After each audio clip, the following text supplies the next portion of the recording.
Hello and welcome to Mark's NOTCAST episode 8. Episode 10 actually.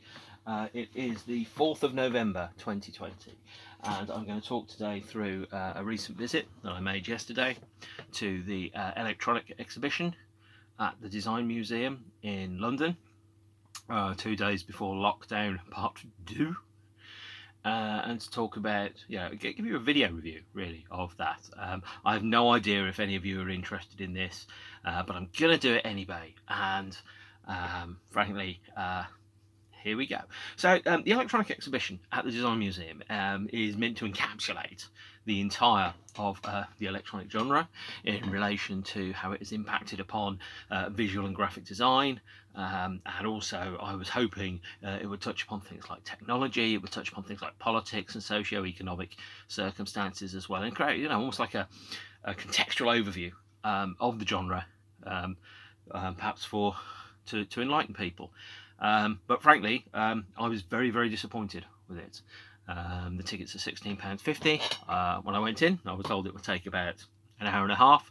I did the whole thing in 55 minutes, and I really tried to take my time throughout the whole thing. I was not impressed at all. I'm going to quickly talk you through a slideshow of what I saw when I was there. I'm going to break out for some other information as we go along. So, using this old-fashioned techie method of sticking my laptop in front of the screen here, we have obviously the logo, which is from Kraftwerk to the Chemical Brothers. You go inside a big room and you start off, and here's just some examples of silver sleeves from very early kind of electronic experimental albums that were made with technology that wasn't particularly good, really pushing the limits of that technology, and all those albums were identified by silver sleeves, some explanatory text, and they had an example of one of these. I have no idea what these are called. Most interesting, and as you went through 1984, 1985, you've probably walked about 10 feet inside the exhibition at this point, and you're already on to 1984, which is too soon, to be honest, too soon to get there. Now I'm going to explain why. There's a huge number of omissions and oddities in this exhibition. There's a number of artists that aren't mentioned, which is pretty staggering, and there's no reference to how they fit into the world at all whatsoever.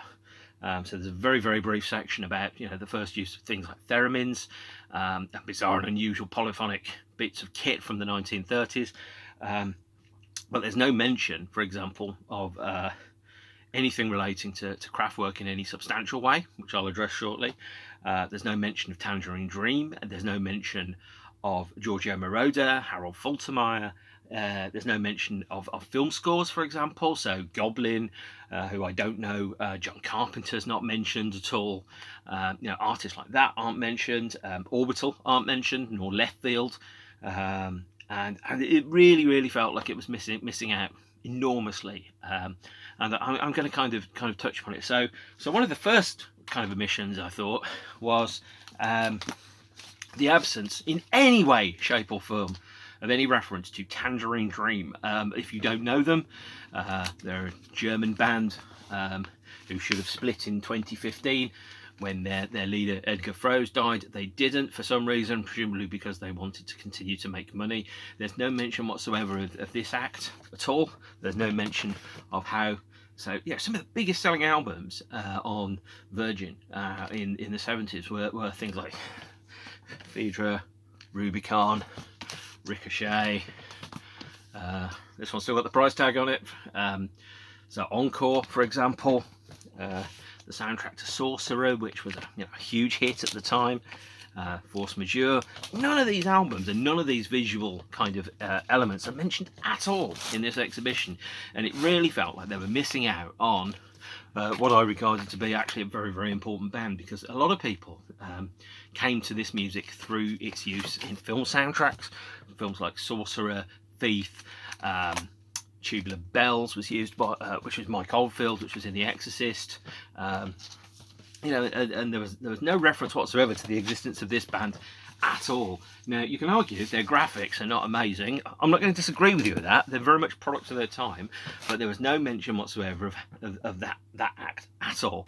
And I was really quite surprised by that. In the same way, there was no mention of this, Electric Dreams, or, for example, John Carpenter, in the slightest. And it really felt like it was missing a huge opportunity to put a context around that. So at the same time that Tangerine Dream were starting to sell substantial number of records in the early 1970s, Kraftwerk, you've seen these before if you've watched other episodes, mentioned, but presumably because they could get access to Kraftwerk, or they could get permission from Kraftwerk to do certain things.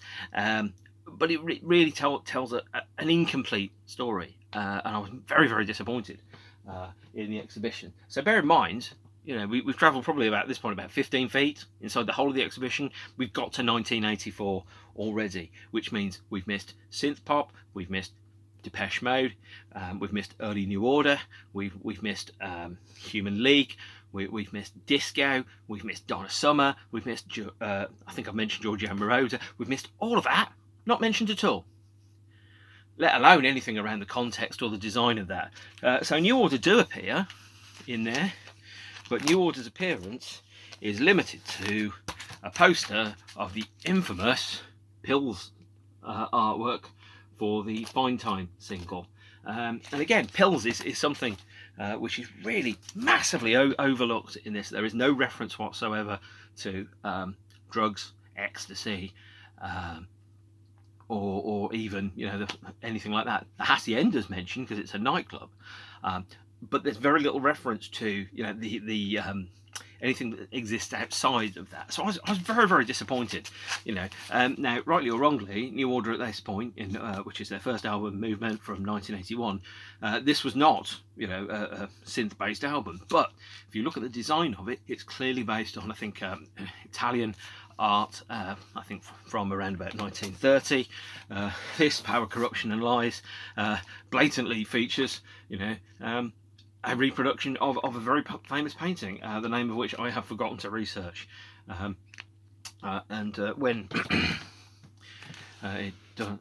when New Order wanted to use this particular piece of sleeve art, they rang up the estate and said, well, we want to use it, and they said no, and they said, well, the art is for the people.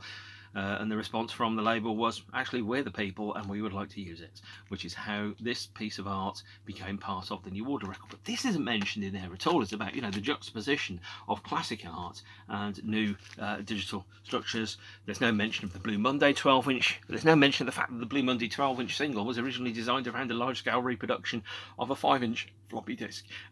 And you would have thought, clearly, if you're going to be addressing design in electronic music, the fact that you were replicating one of the old formats as a record sleeve would be important. There's no mention of this at all. This isn't in there. Obviously, you've got this, Pills, yay, disco, dancing, hooray, brilliant, great, fantastic, mate. But no mention of this either. Technique, one of the finest records there is, one of my favourite albums of all time, and the classic sleeve here. Now, surely, if you were going to mention design in terms of electronic music, the inner and outer sleeve of Technique should be in there. It's about a juxtaposition of a classic work of art that's recontextualised. Surely that's important to mention in terms of design around electronic music. No. Now, I'm well aware I sound like a very, very grumpy old man yelling at clouds, but this exhibition just missed out completely huge chunks of the important story around electronic music, technology and design.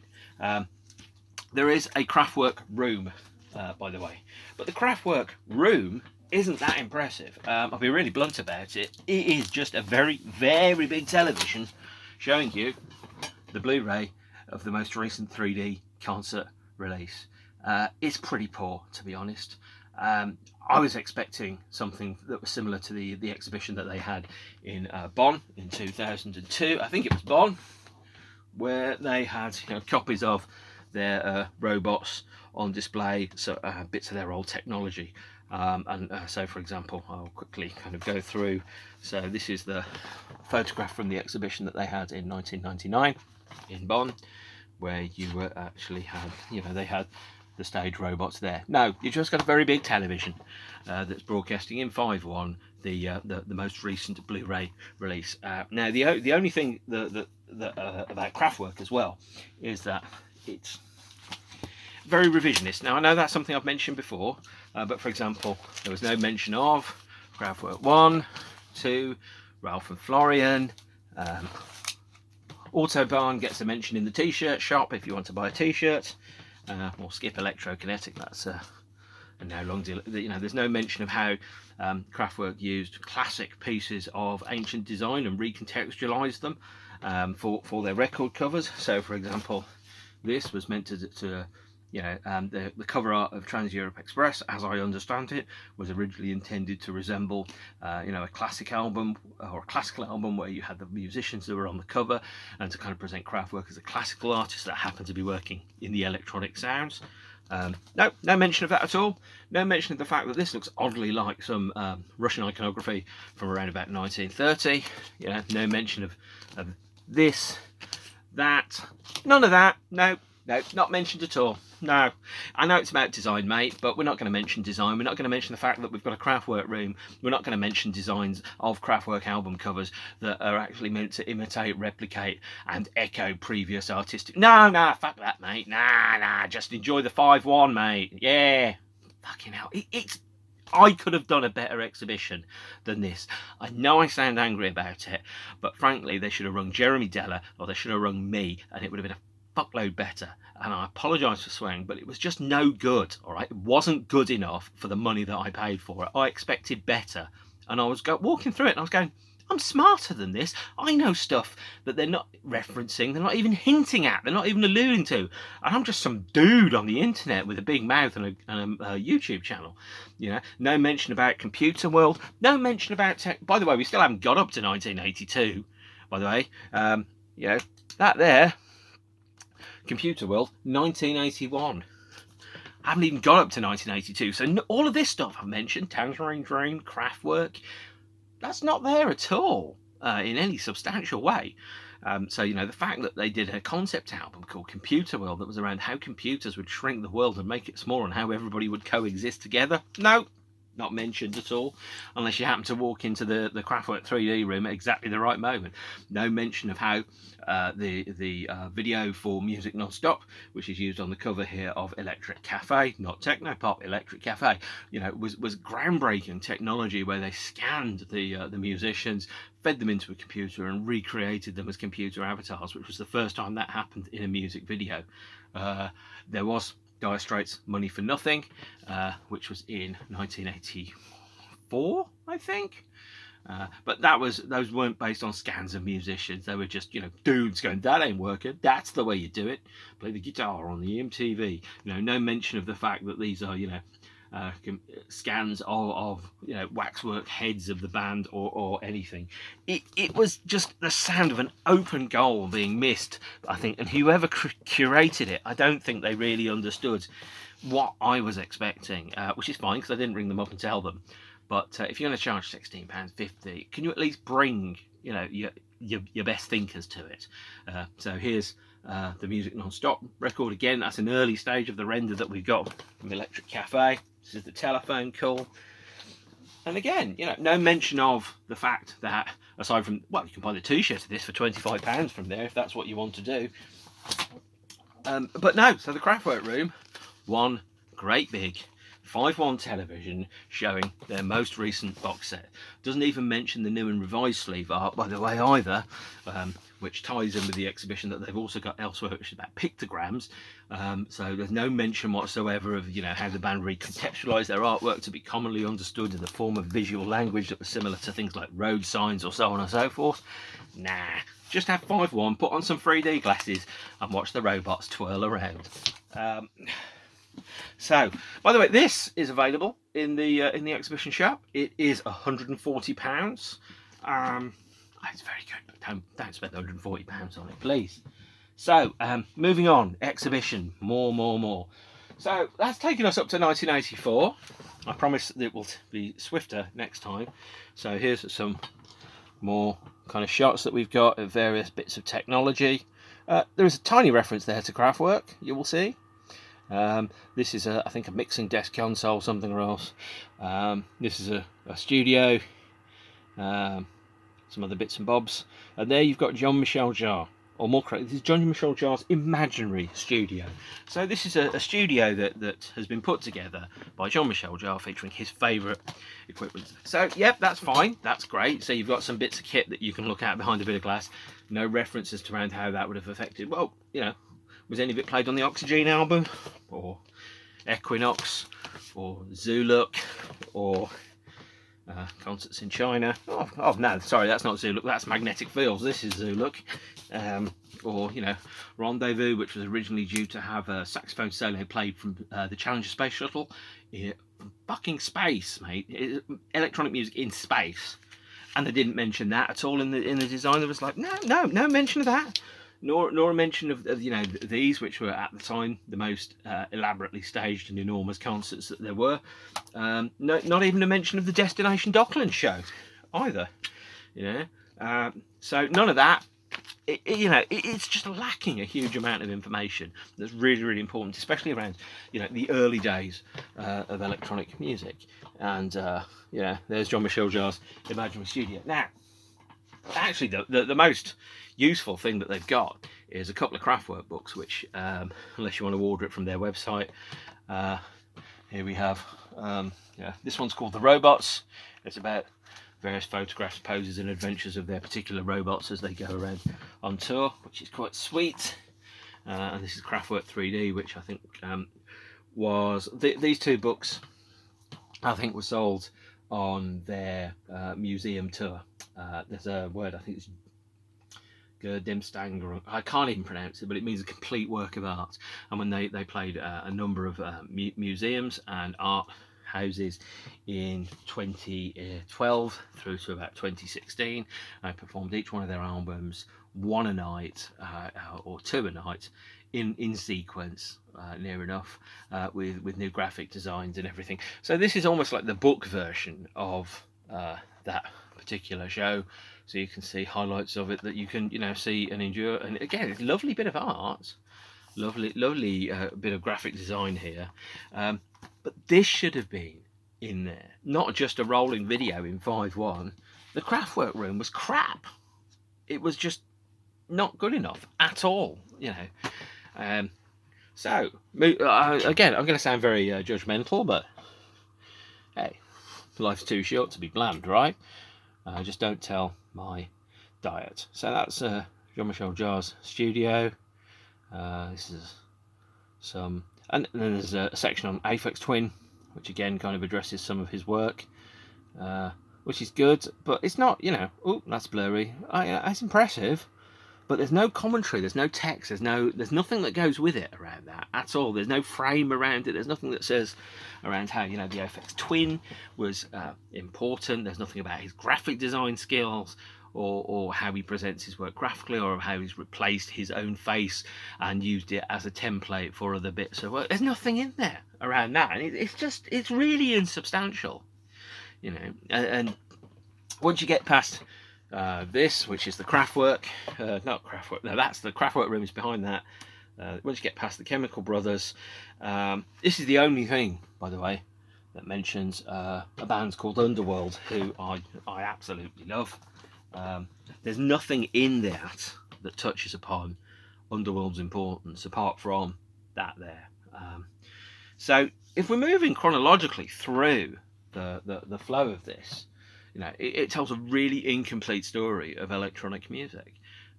There's a huge amount of flyers, there's a huge amount of handbills, there's a huge amount of posters, there's a huge amount of some clothing, but actually, so the clothing is often retro clothing, so it's recreations of clothing that people had at the time. Now, the fashions were terrible in 1990. I spent a whole year there, and I'm praying to God that you don't have to. But, you know, there's nothing around, and this is actually where I think it really, really misses out, is there is nothing in the exhibition that touches upon the whole nature of the rave culture, except in a very tangential, insubstantial, fluffy way. There's no mention, or next to no mention, of illegal raves, warehouse raves, ringing a phone number, meeting people at a service station at a certain time and driving through the M25 in the middle of the night. There's no mention really in any substantial way of underground culture around that. There's no mention of the Castle Morton rave of 1992, apart from I think there's a background photograph of some ravers having an argument with some police people. So there's nothing around how the government were trying to stop and control people having fun. There was nothing around how they wanted to drive people towards alcohol, because the alcohol providers make substantial donations to the parties, as opposed to, for example, people just wanted to go out and dance all night long. There's no mention of the fact that the Hacienda went bankrupt because it wasn't selling any drinks, because all people were doing were taking pills and then drinking water, which was free. There's none of that stuff is in there, and it staggers me that there's nothing around how, for example, the design of a culture, the design of the socio-economic circumstances that sit alongside it, the politics that go with it. There was, I think, a slight adjunct to the Mirror doing something about raves, and then on one hand telling everyone, oh, they're fantastic, and then also going, oh, it's awful. It's glossed over. It goes very, very quickly, and there's not enough, I think, meat there to really hang on to. There was nothing, for example, around industrial music. So, for example, Nitzer Ebb here, much loved band by me. Most people have never heard them, but there's nothing around. For example, this is an appropriation of industrial iconography that's used in places like workplaces, factories. There's none of that that's in there. There's no mention of Depeche Mode. There's no mention of Depeche Mode's packaging, their design, the way that they became almost, easily the biggest and worst kept secret in that particular area. There's no mention of the KLF, which is staggering, because the KLF took a similar approach to Kraftwerk. Everything was one united work of art. So, for example, there's no mention of this, which is a very, very important album in British history. Also a very deleted album in British history, but there's no mention of that. There's no mention, not even a mention of the fact that the band had their own complete, mythology around the Justified Ancients of Moo Moo, around the design where they made their own model train set that they then flew around for the video to Last Train to Trans Central. None of that stuff was there. I don't think there's any mention of Orbital either. There's a passing mention of the fact that in 1997 the Atari ST, I think, or one of the Apple Macs, was able to allow people to then make music in their computers, as opposed to having to pay £1,000 a day in a studio and hire £100,000 worth of equipment. There was nothing around that in there. There was nothing around the democratization of music. There was nothing around the fact that I think Whitetown had a song called Your Woman that was #1, that was the cheapest #1 that was ever recorded, because some guy did it on his PC and sang into the microphone that was on there, and it cost about £100 to make. None of that is mentioned in there at all. So it's completely missing, a huge overlay of really important information around the genre and around the times that we lived in. There's no mention of the Orb. Actually, there's no mention either of Pet Shop Boys. Now, there's a completely separate kind of approach that you can take around that, which is, they're important as a band. They were, a huge band at the time, but at the same point, they had one hand in clubland culture, they had one hand in art culture, they had, one hand on the t-shirt. And you can see from, the t-shirt that I'm wearing, is that, they very clearly had a design aesthetic that was complete and whole. And at this point, I'm now going to take this out and perform a Superman style costume change. Honestly, glasses on, Clark Kent, glasses off, it's just me, guys. There's no mention of Pop Police itself or the Designers Republic's work, which I had around that, but they did mention Designers Republic because they used Gatecrasher and they were working with them. There's not even a mention of the Prodigy. For God's sake, no Prodigy. How can you talk about electronic music and not mention them? Prodigy, let alone other bands which have been written out of history, such as the Shamen. History has been very unkind to the Shamen, almost as unkind, in fact, as some of Mr. C's raps. But you know, the Shamen were a huge band in Britain for what felt like about 6 weeks, but was actually about 3 years. And they took the idea of you know, the music that was made and dancing as a way of releasing the body from, you know, and allowing people to reach a you know, a higher plane of existence. You know, and this is iconography that has been written out of history because people think that the Shamen are uncool. And you don't get any of this in there. You don't get anything about huge pop crossover. You don't get anything around, you know, the really shameless dance track. Hell, there's not even alternate in there. You know, and all this stuff was in there. It was happening. I was alive then. Which, of course, when you look at my hair, you know I was alive then.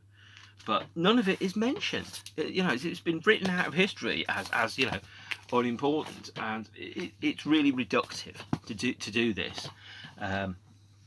You know, the section which I showed you previously, that there, that's all there is about Underworld. So there's no mention of the fact. Well, there is a slight mention of the fact that Underworld has an art studio called Tomato, but there's no mention of the fact that, you know, they did these, you know, which were used for their record sleeves. This book is called Skyscraper I Love You. It's probably quite expensive now to get second hand. It's pretty beat up. This is the 1997 reprint.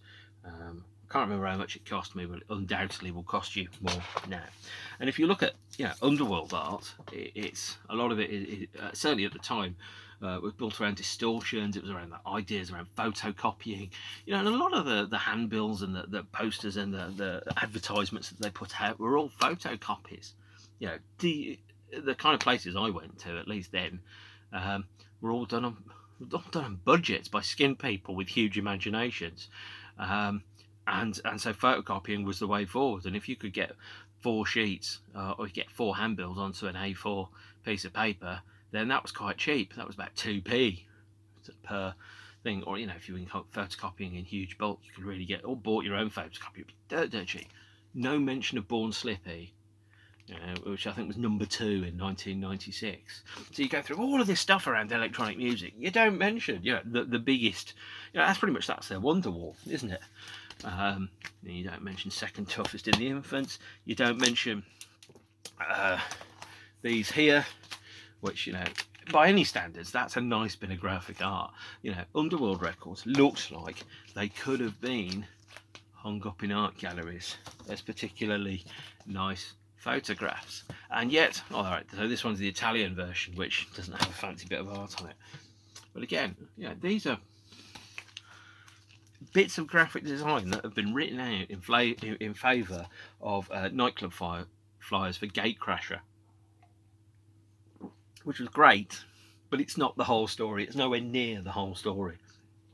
And I know I sound like such a snob, but by the way, Scott says hello.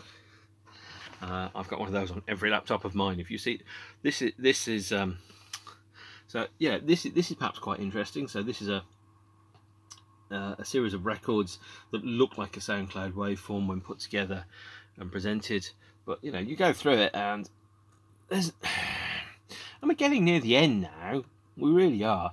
That was quite exciting, seeing the faces from the Richard D. James Window Liquor video. There's the only one mention of the KLF there, which I think is here. There's no mention of Acid Brass. That's, I think, a photograph from the Castle Morton.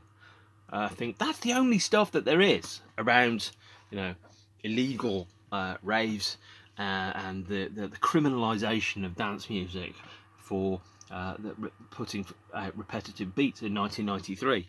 It's really fluffy and light and insubstantial, and I really felt I think cheated is probably the wrong word, but I felt very underwhelmed when I was there.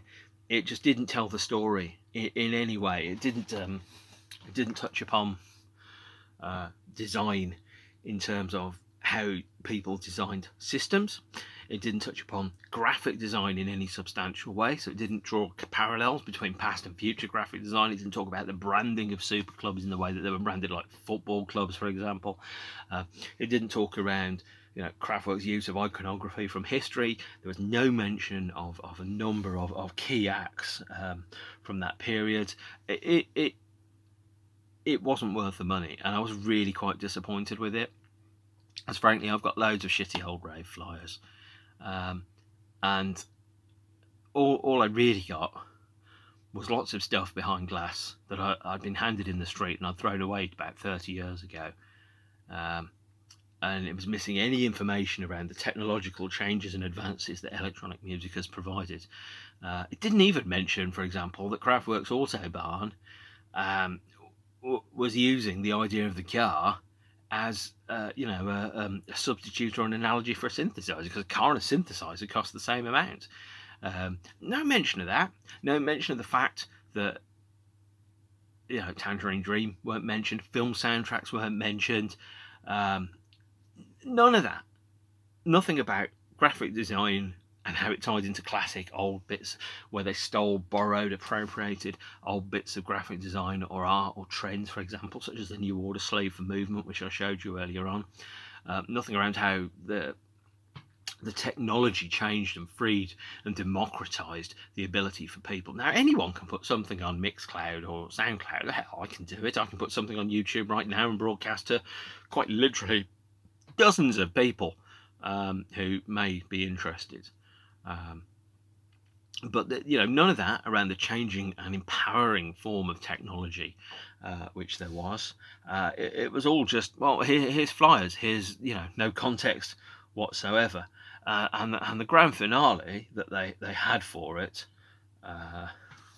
was this here, which was Chemical Brothers video. I think it's Got to Keep On, I think it's called, in 5/1, with lasers, and that was it. So the only mention that you really had of the Chemical Brothers was this one room that was showing a very, very big video of Got to Keep On with some lights and a disco ball in there. And the 5/1 mix was fantastic, but again, it was really lacking in context.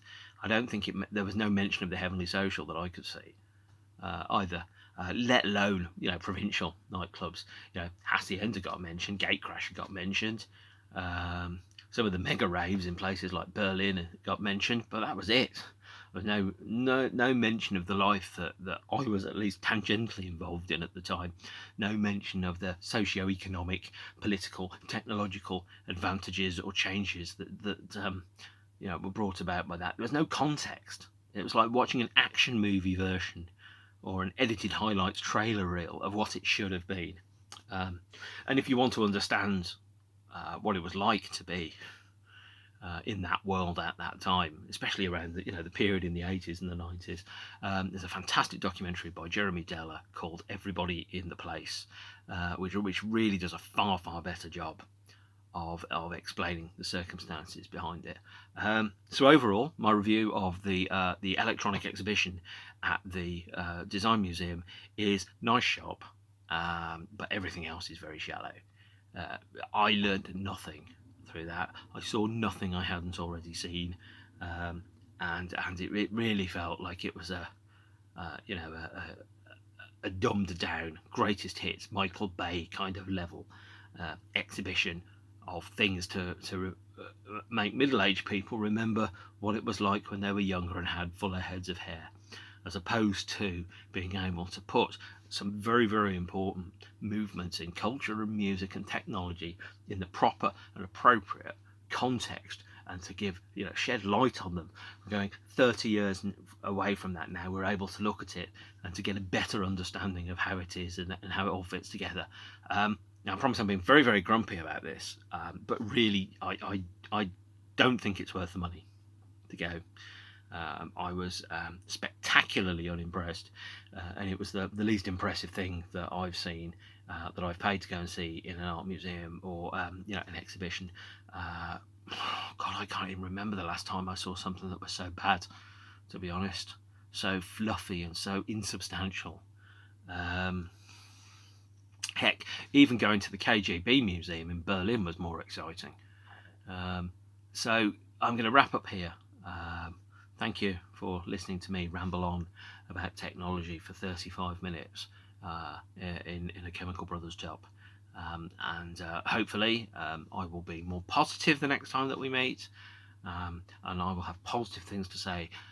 But I was really disappointed with this exhibition, and I can't recommend going. Sorry, gang. Save your money, do something else, buy an awesome album, heck, buy an awesome takeaway, and you'll get more lasting longevity out of it than this. Thank you very much, and stay beautiful.